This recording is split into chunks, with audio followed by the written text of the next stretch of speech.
तीसरा है भौतिक ताप। भौतिक ताप किसको कहते हैं? भौतिक व्यवहार, भाईचारा, भाई भाई में प्रेम रहे, झगड़ा ना हो। भाई भाई में झगड़ा हो गया, बड़े प्रेम थे, बड़े भाई के बेटे की शादी हुई, छोटा भाई नहीं आया, पूरी शादी हो गई लेकिन शादी में मन नहीं लगा, भैया नहीं आया। ऐसी स्थिति में ना तो भजन में मन लगा, ना शादी में मन लगा और टेंशन में रहा। तो बोले भौतिक ताप का मतलब है भौतिक व्यवहार को संभाल के चलना, तो इस ताप से भी बचे। तो बोले ऐसा हम क्या करें जिससे तीनों ताप हमारी रक्षा करें, हम तीनों ताप से बच जाएं। तो बोले राम राज्य काहू ही नहीं व्यापा। आप राम राज्य की स्थापना अपने हृदय में कर लो। राम जी ने क्या स्थापना कराई? बोले एक तो द्वेष भाव छोड़ दो, प्रेम भाव को प्रकट करो, और क्या बोले करुणा दया मैत्री, ये तीन क्रिया का ध्यान रखें। कोई गलती हो कोई बात नहीं, आगे नहीं हो करना, ठीक है, ये करुणा कृपा कर दी। कोई तकलीफ है परिवार में किसी को, तो आगे जाके उसको संभालो। दया, मैत्री माने मित्रता का भाव, भाई भाई में प्रेम। ऐसा रहने से तीनों ताप से हम बच जाते हैं। तो बोले कौन बचाते हैं? बोले श्री कृष्णाय वयम नुमः। श्री राधा रानी के सहित श्री कृष्ण के चरण कमलों में हम ध्यान रखें, प्रेम रखें। तो वयम नुमः, हम सब उनके चरणों में नमस्कार करें, तो ये तीनों ताप हमारी रक्षा करें। तापत्रय विनाशाय श्री कृष्णाय वयम नुमः।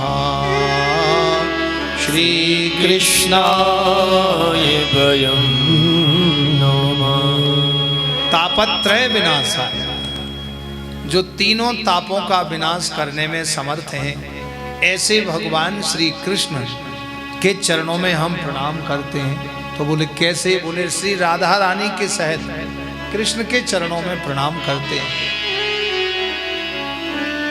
तो बोले राधा रानी का तो नाम आया नहीं, तो राधा रानी जी का नाम क्यों ले रहे? बोले राधा के बिना तो भागवत अधूरी। जैसे श्री जनक नंदिनी सीता जी के बिना रामायण अधूरी, ऐसे भागवत भी बिना राधा रानी के अधूरी। इसलिए राधा रानी का नाम भागवत के महात्म के पहले श्लोक में ही आया, श्री कृष्णाय वयम नुमः। श्री माने श्री राधा रानी और कृष्णाय माने कृष्ण के लिए। श्री राधा रानी के सहित श्री कृष्ण के चरण कमलों में हम सब मिलके प्रणाम करते हैं। बोलिए राधा कृष्ण भगवान की जय। किसी ने कहा कि श्री राधा रानी का नाम पहले क्यों आया? कृष्ण जी का नाम आता, कृष्ण जी की भागवत कथा है, भगवान कृष्ण की कथा है। तो बोले नहीं, बोले राधा ही सबका आधार है, राधा ही सबका आधार है, इसलिए श्री राधा रानी का नाम आया है।